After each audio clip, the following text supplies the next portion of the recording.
From the state of Michigan to the seat of the European Parliament in Strasbourg in France, this, the flag of Antifa, the anti-fascist movement. And yet there is no central organization. There's no one group. These are people around the world who take this symbol as their emblem for their individual protest. And yet it was a tweet by Donald Trump that got people in Germany debating the use of this term, the existence of this broader movement.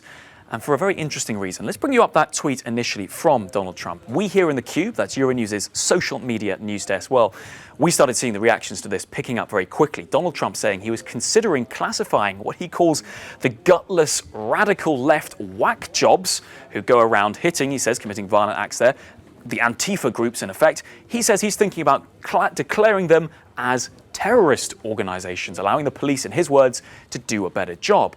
Now, of course, that sparked a lot of debate in the United States. But in Germany, that term anti-fascist, there's a lot of history there.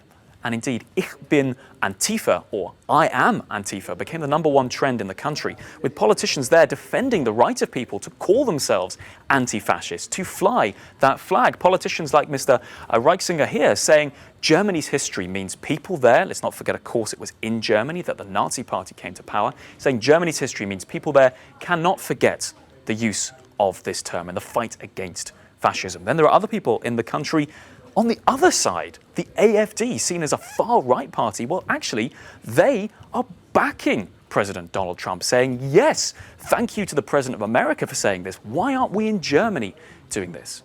But there is a bit more nuance here, and I just want to end on a post from Christo here.